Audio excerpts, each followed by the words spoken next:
Congratulations for coming back! In this lesson we're going to talk about files and folders again.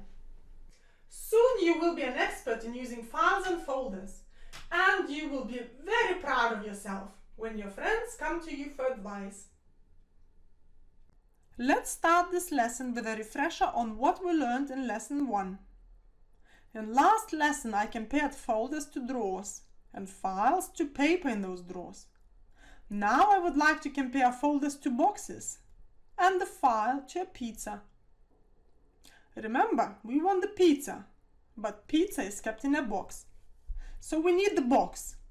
But once we eat our pizza up, we don't need the empty box anymore. We chug the box out. Same as with folders. They help us organize things.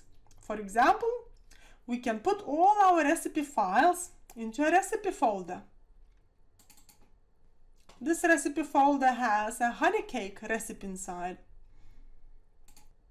We can keep all our homework inside the homework folder. So this homework folder has maths addition sheet inside.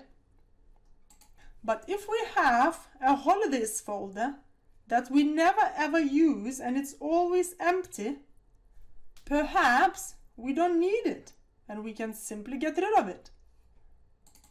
It's empty. There is one very important thing that I must mention. Every computer has lots of files and folders that you didn't create. So don't delete any of those, as they may be very important to your computer, and your computer won't be able to function if you delete some of them. Only organize the files and folders that you created yourself.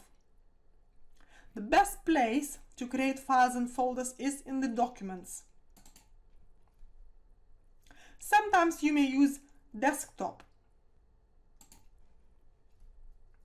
But just remember, if you didn't create something, it's best to just leave it. We are going to have a short quiz, and thinking about folders and files as boxes and pizzas inside is going to be helpful when you try to answer the questions. I recommend that you pause the video after every question, try to think of an answer yourself, and only then resume playing to see if you got it right. Can a file contain another file inside it?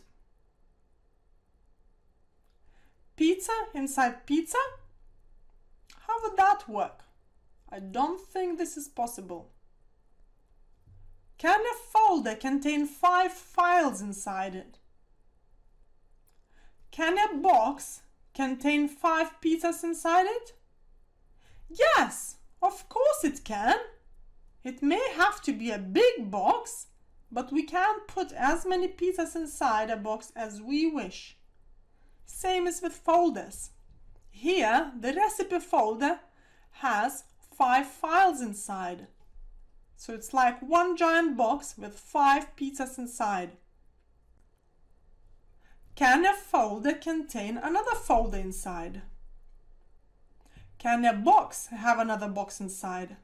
Sure, as many boxes as you like. The same is with folders. Let's click on a recipe folder. Recipe folder has favorite recipes folder, which has a chocolate chip cookies recipe. Do files have names?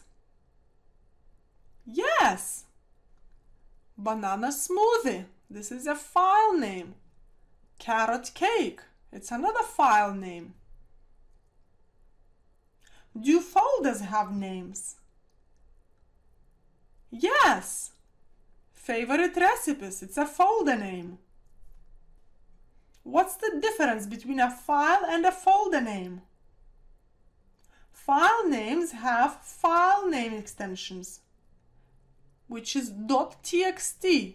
Everything after the dot is a file extension. It can be anything else, such as docx or py or some other file extension. What color are folders in Windows? Yellow. What color are folders on Mac? Blue. What is the program called in which you can find all your files and folders? File Explorer in Windows, Finder on Mac.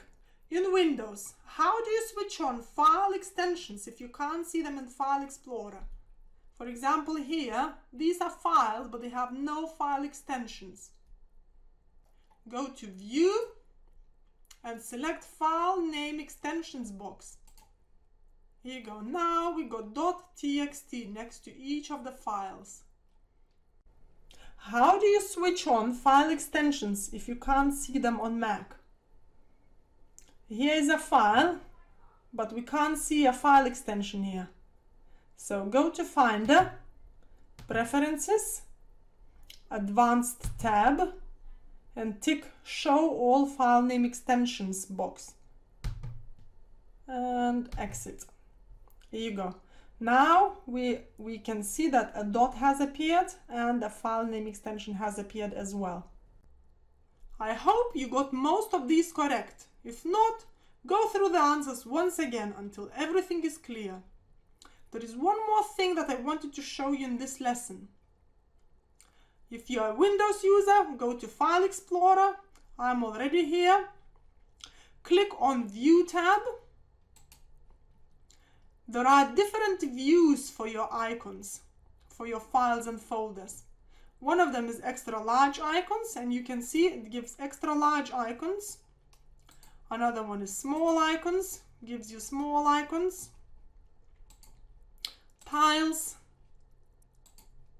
large icons, list, details, and so on. You're welcome to play around and find the view that you like the most. My favorite view is Details view, because I find that it's easiest for me to find the files in this view. But it's totally up to you which one you pick. Files and folders do not change depending on which view you pick, so it's simply your personal preference. If you are a Mac user, you can find the same view choices in your Finder window by going to the View tab, selecting any one of these as icons, as list, as columns, as cover flow.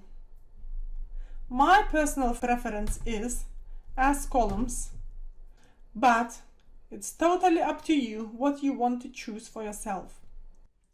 I think it's enough for this lesson, and I hope you don't mind me talking about files and folders so much. I do think it's very important to understand files and folders very well, because there is nothing worse than spending hours programming and afterwards having no idea of where all that work went.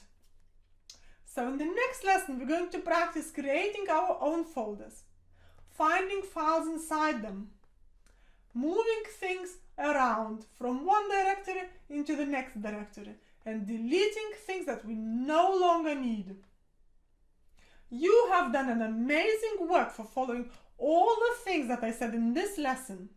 You've moved one more step up towards achieving your certificate. I can't wait for you to come back and watch the last lesson on files and folders, and then we can finally start using Python. I can't wait.